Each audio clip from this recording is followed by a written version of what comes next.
San Antonio police are hoping you can help them track down two people involved in an aggravated assault at an auto parts store on the northeast side. Happened earlier this month at the AutoZone on Pear and Beidle. We're told employees were closing the store for the night when a man and woman arrived. The man was then led inside by an employee as the woman waited outside. Man made a purchase and left the store as the woman outside started to photograph some of the employees' vehicles. When police asked what she was doing, the man pulled out a gun, according to police. Call Crime Stoppers if you have any information. That number is 224-STOP. And topping your morning headlines, the search for the possible suspects in a deadly shooting in Pittsburgh is still underway. That's right. Police believe multiple shooters are responsible for the holiday weekend violence there. And we're learning more about a shooting in Boston and two mass shootings in the state of South Carolina. CNN's Cole Higgins reports. In Pittsburgh early Sunday morning, a mass shooting breaking out at a large party held at an Airbnb. It's heartbreaking.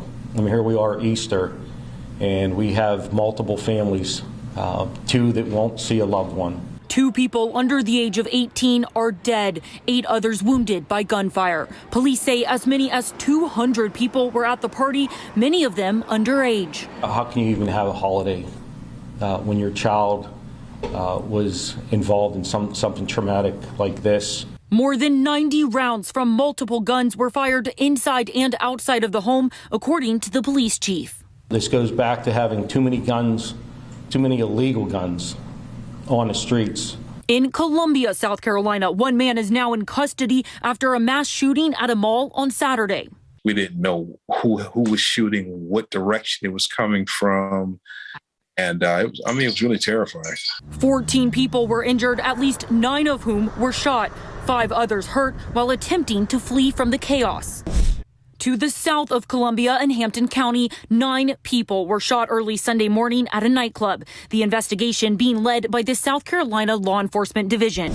And in Boston, 2 people are in critical condition after a shooting early Sunday in the Chinatown neighborhood. Boston police say 3 suspects were taken into custody after the vehicle they were fleeing in crashed. The investigation into that shooting is ongoing. I'm Cole Higgins reporting.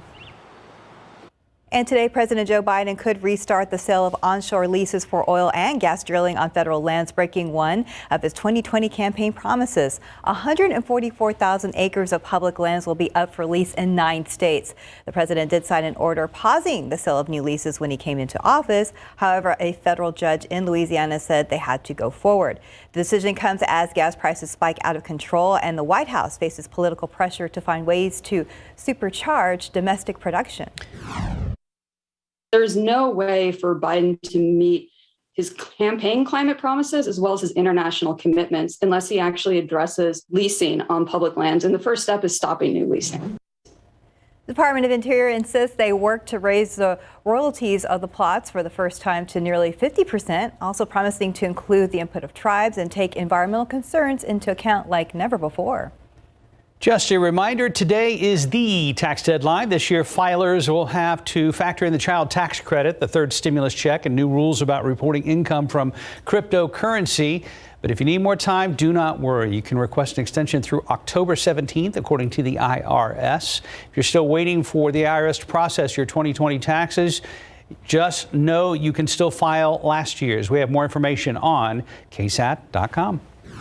New York City employers are preparing to put pay ranges on job listings as the new law takes effect. The goal of the law, which takes effect on May 15th, is to even the playing field for job applicants by requiring salary information on all job listings. The law designed to narrow the gender pay gap and provide more workplace transparency. However, some employers say they are not ready and need to spend more time setting compensation ranges for every job title. The transparency could potentially upset existing employees when they find out new hires could be making more. This Easter weekend, one of the busiest travel weekends of the spring, the TSA screening millions of people at airports across the country. Many airlines struggling to stay on schedule. Here's ABC's Elwin Lopez. To travelers taking advantage of easing COVID-era restrictions and flooding the nation's roads and airports. TSA reporting one of the busiest travel weekends since 2019. The number of travelers screened at airports across the country nearing pre-pandemic levels. Millions on the move, reuniting with their families both across the U.S. What was it like to be able to be with family during this time? Always great. When you get a chance to go, you need to go. And overseas, Liat and her children are back in Atlanta after visiting family in Israel. It was fun to see my family again. But a nationwide pilot shortage is making it hard for airlines to keep up with demand. JetBlue is slashing flights by up to 10% to ensure passengers face fewer delays and cancellations. There aren't enough people who want to be pilots. We have 2 years of pent-up demand. People want to travel, whether it's to see family and friends or take a vacation, and they are out there. That was ABC's Owen Lopez reporting. The holiday rush far from over as more people make their way home today. And time now, 4:37 and 71 degrees for now.